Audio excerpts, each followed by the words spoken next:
Halo netizen, ini adalah all new Nissan Verena e-Power.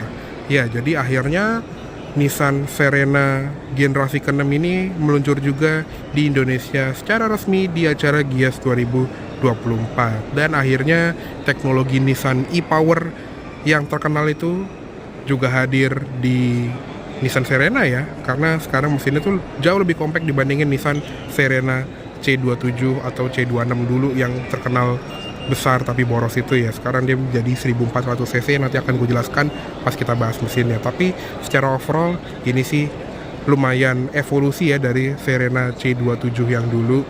Makanya ini bisa dibilang sebagai Verena baru yang lebih fresh, jauh lebih irit juga dan jauh lebih nyaman harusnya ya. Nah, untuk tampilan depannya seperti ini. Jadi bahasa V-Motion grillnya Nissan tuh jadi lebih kentara lagi dan lebih nyaru ya, karena lampunya itu tertanam di balik grillnya. Jadi bukan grillnya kepisah gitu, tapi desainnya tuh menyatu sama bagian lampunya gitu ya. Jadi unik sekali, dan dia juga udah pakai logo Nissan yang baru yang lebih minimalis dan lebih modern gitu ya.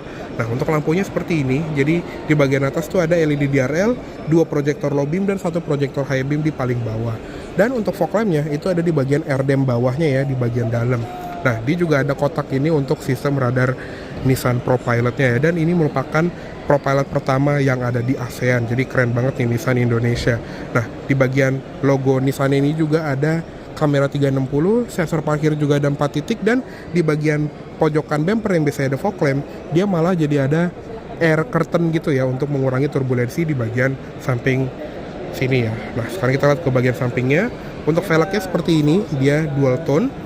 Di sini ukurannya itu 205 65 R16, jadi masih 16 inci seperti si Verena C27 ya. Untuk rem depan belakang juga sudah disc brake, sudah lengkap dengan ABS, EBD, brake assist, traction control, stability control, dan hill assist pastinya. Nah, di bagian sini juga ada kayak panel hitam gloss yang nyambung ke jendela belakangnya, tapi juga ada di Boss logo Verena. Ini salah satu quirk yang unik. Nah, untuk di bagian pintu depan dia juga ada emblem e-Power ya, untuk menandakan kalau ini adalah yang versi hybrid. Dan untuk cover spionnya ini juga warna hitam gloss karena ini yang versi two tone, dan ada lampu sein di bagian samping sama ada kamera sampingnya juga untuk kamera 360.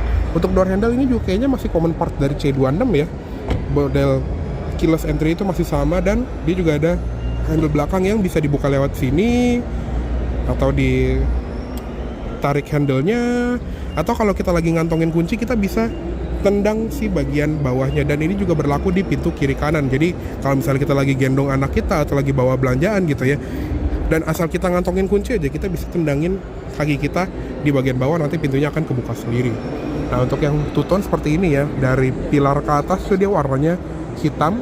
Dah, uniknya untuk pilar C di bagian sini yang di bagian pintu dia hitam gloss, tapi untuk di bagian depan atau di pilar B malah hitam doff biasa. Cukup unik. Nah, ini mumpung kebuka, kita lihat bagasinya dulu. Untuk bagasi seperti ini, kalau jok baris ketiganya dilipat sebelah ya, jadi masih sangat lega, dan dia juga bisa diatur slidingnya. Cuma uniknya, nggak tahu ini unik bagus atau unik yang jelek ya, untuk relnya dia stay di tempat. Jadi mungkin kayak agak nongol gitu ya kalau misalnya lagi dimajuin gini, tapi kalau lagi dimundurin terus ini lagi direbahin, wah ini bisa rebah banget, bahkan bisa sampai tiduran. Dan dia juga bisa dibikin ala-ala sofa mode gitu ya, dari baris pertama ke baris kedua ke baris ketiga, atau dari depan sampai ke belakang itu juga bisa dibikin sofa mode, jadi bikin kayak kasur gitu, bisa banget. Nah, dia juga 7 seater ya, jadi di baris ketiga ini ada dudukan headrest untuk penumpang baris ketiga seperti ini. Jadi kalau mau bertiga bisa dikasih headrest, tapi kalau misalnya mau dilepas gitu ya, cuma berdua doang, ini bisa ditaruh di sini. Dan dia juga ada tempat buat nyimpen toolkit ya di bagian situ. Ini kita balikin lagi aja. Nah, model pelipatannya juga masih yang ke samping gini ya, kayak di Verena yang lama. Jadi bisa disangkutin di bagian sini, dan nah di atas ini juga ada seatbelt untuk penumpang tengah baris ketiga, dan ada lampu kabinnya yang model warm white seperti ini. Nah, di bagian bawah sini juga ada tempat penyimpanan tambahan yang bisa buat naruh barang lagi. Dan sekarang Verena C28 ini udah nggak dapet ban serep, dia cuma dapat tire repair kit yang ada di dalam sini. Jadi naruhnya tuh di dinding atau di bagian sebelah kanan situ ya. Oke, sekarang kita tutup aja karena gue ingin menunjukkan bagasinya si Nissan Serena yang lebih quirky ini ya. Jadi untuk model belakangnya sih ini kurang lebih masih mirip seperti di Serena sebelumnya, terutama di C27 gitu ya, dengan lampu LED barnya yang seperti ini. Terus ini juga sekarang juga stand-nya udah LED. Nah, untuk di bagian emblemnya juga sekarang di bagian tengah sini ya, emblem Serenanya. Lalu di bagian logo Nissan ini juga baru. Dan untuk di bagian kaca, dia juga sudah ada wiper di fogger belakang, spoiler dengan high mount stop lamp, dan ada spoiler juga. Nah, di sini juga ada kamera satu lagi untuk kamera e-mirrornya itu ya. Jadi ada digital rear view mirror atau spion tengah digital yang bisa nampilin gambar lewat kamera di sini. Nah, untuk emblem, dia ada emblem Highway Star, dan di sebelah kanan ada emblem e-Power. Sensor parkir di belakang ada 4 titik, dan si bagasinya Serena ini itu bisa dibuka dua cara ya. Yang tadi kan model buka full. Nah, sekarang kebuka separuh gini doang. Jadi kalau misalnya garasi kita sempit atau lagi di parkiran mall gitu ya, kita bisa tetap mengakses bagasinya dengan mudah tanpa harus mentok belakang ya. Jadi kalau mau cuman nyemplungin barang doang atau mau ngambil barang, itu bisa dibuka separuh atasnya doang, dan bisa jadi kamera car juga jadinya ya. Ini unik sekali. Oke, sekarang kita tutup aja. Oke, sekarang kita lihat ke ruang mesinnya dari si all new Nissan Serena C28 ini ya. Nah, untuk mesinnya sekarang akhirnya si Nissan Serena ini memiliki mesin hybrid ya, atau lebih tepatnya hybrid seri yang Nissan bilang itu e-Power. Jadi sama seperti Nissan Kicks, dia memiliki mesin bensin. Kalau di sini tuh 1400 cc 3 silinder, kodenya HR14DDE, dan mesin bensin ini bertenaga 97 HP dan 123 Nm. Tapi mesin ini tidak tersambung ke roda manapun. Jadi dia cuma berfungsi sebagai generator untuk mengisi baterai yang nanti tenaganya disalurkan ke motor listrik yang nempel ke rodanya. Jadi dia nggak ada koneksi dari mesin bensinnya ya. Untuk tenaga motor listriknya itu di sekitar 163 PS dan torsi 315 Nm. Jadi yang nyambung ke roda tuh cuman motor listriknya aja, bukan mesin bensinnya. Jadi beda sama hybrid yang biasa gitu ya, atau hybrid paralel yang bisa bertenaga dari mesin bensinnya. Kalau ini pure motor listrik. Jadi banyak yang bilang kalau Nissan e-Power itu kan mobil listrik pakai genset gitu ya, bisa dibilang seperti itu memang. Jadi dia nggak ada koneksi dari mesin bakarnya langsung. Nah, untuk transmisi dia menggunakan transmisi direct drive seperti mobil listrik pada umumnya ke roda depan. Jadi bukan ECVT kayak hybrid konvensional atau hybrid paralel gitu ya, dan dia front wheel drive only. Untuk ruang mesin ini juga sangat rapi, sudah dicat dan sudah ada peredamnya juga, walaupun belum pakai hidrolik sih, tapi oke. Yuk kita tutup aja. Oke, sekarang kita lihat ke kabin depannya dari si Nissan Serena C28 ini atau Serena e-Power ya. Jadi lebih modern gitu ya, dengan curve display yang sebetulnya ini nggak curve banget ya, dia kayak lebih tinggi di bagian infotainment tengahnya, di bagian instrument clusternya. Dan untuk joknya dia juga modelnya gini ya, warna biru, sudah ada lapis kulit juga, dan dia juga bisa diatur naik turunnya, bisa dibikin rendah banget, ada recline dan ada slidingnya juga. Sudah ada side airbag juga di bagian sini ya, dan sudah ada armrest juga di kedua jok depan. Oke, sekarang kita masuk ke dalam aja. Untuk posisi berkendara sih kurang lebih masih sama ya dibandingin Serena yang sebelumnya. Jadi model setirnya juga baru, sudah dilapis kulit, dan pengaturannya ini bisa diatur nih tilt teleskopiknya. Dan ini jauh banget, bisa lumayan tegak kalau misalnya kita suka ya kayak nyetir kendaraan komersil gitu. Nah, untuk tombol-tombol ini juga model baru, kayak electrical Nissan yang modern, ada volume, ganti mode di sini, ganti track, terus ada klakson dan airbag pengemudi. Di sebelah kanan juga ada tombol untuk cruise control yang tadi sudah ada sistem ProPilot yang pertama kali hadir di ASEAN. Nah, di bagian belakang setir juga nggak ada pedal shift, tapi ada combination switch yang sudah auto headlamp, ada switch fog lamp depan, dan ada tombol auto high beam. Nah, untuk di bagian tuas wiper ini juga cuma intermittent timer doang, belum auto wiper, dan ada pengaturan wiper belakangnya. Di sini juga ada start stop button. Lalu di sebelah kanan ini juga ada cup holder, ada ventilasi AC, dan untuk panel di sini tuh kayak ada apa ya, panel wood gitu ya, panel kayu yang agak ngedoff. Untuk di bagian sini sayangnya dia full plastik keras ya, tapi kayak ada speaker gitu di bagian tengah sini, unik ya. Di bagian bawah sini juga ada tombol untuk mode berkendara, ada standar, eco sama power, ada tombol untuk lane keeping assist. Terus di sini untuk brightness panel instrumen, trip reset, ada headlamp leveling, tombol untuk membuka sliding door kiri kanan, dan ini untuk ngaktifin power sliding door kiri kanannya. Ada pos membuka kap mesin, pos membuka tangki, ada kayak tempat buat ETC gitu ya kalau di Jepang, dan di bagian bawah juga ada pedalnya yang masih model gantung, dan ada footrest juga di sebelah kiri. Untuk di bagian door trimnya ini juga sudah dilapis kulit, bahkan ada kayak cross stitching gitu ya yang cukup nyentrik. Di bagian sini plastik keras, di sini juga empuk, dan handle-nya ini kayak satin chrome gitu. Untuk power window-nya di sini all auto ya, dan ada pengaturan spion, bisa dilipat secara elektrik dengan pelipatan indikator blind spot monitoring juga ya.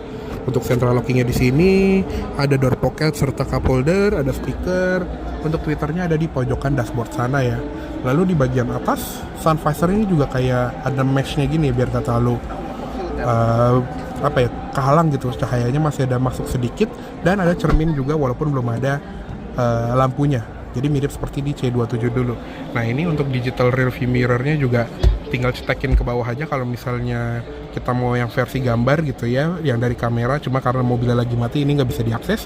Nah, untuk lampu kabinnya seperti ini, dia bisa ditekan lampunya untuk nyalain, jadi cukup unik, bisa ngikut pintu atau nyalain semuanya seperti ini ya. Surface sebelah kiri juga sama nih, ada kayak model mesh seperti ini, dan bisa ditutup kacanya, grab handle, seat belt bisa naik turun, dan untuk head unitnya juga kurang lebih mirip seperti Nissan model kayak di Kicks dan lain-lain. Cuma karena lagi nggak ada kuncinya gue belum bisa akses, tapi dia ada knob physical buat volume dan on off di sini. Bisa nyala. Wih, ada tulisannya ya, Nissan Intelligent Mobility.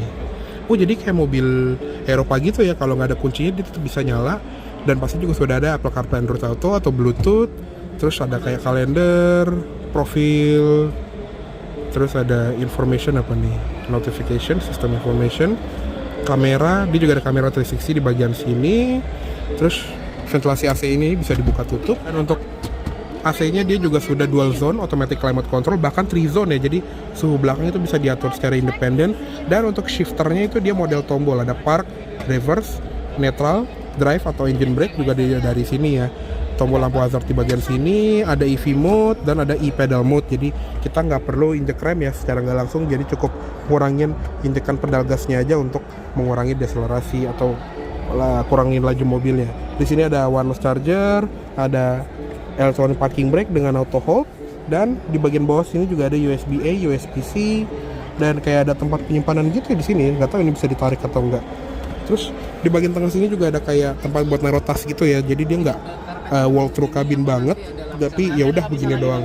Nah, dia juga ada open storage, glove box ini juga lumayan soft opening lah ya, dan ada ventilasi AC juga di bagian sebelah kiri.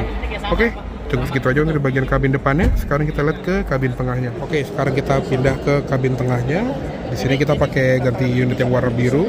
Nah, untuk kabin tengahnya seperti ini ya. Jadi sudah captain seat dan ada armrest di kanan dan kirinya. Serta dia juga bisa banyak nih pengaturan, bisa di recline, bisa digeser kiri kanan, jadi bisa didempetin gitu, atau bisa dijauhin supaya ada walk through kabin ke baris ketiga. Dia juga ada ISOFIX dan sini untuk sliding maju mundurnya. Oke, kita masuk. Dia juga ada grab handle di bagian sini. Nah, untuk kelegaan kabinnya juga kurang lebih masih sama seperti di C27 dulu ya, tergantung fleksibilitas dari posisi jok depan, jok tengah, jok belakang gitu ya, bisa diatur lah pokoknya.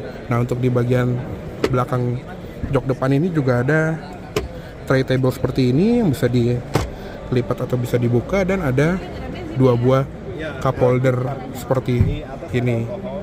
Dia juga ada gantungannya di bagian samping ya, di sini.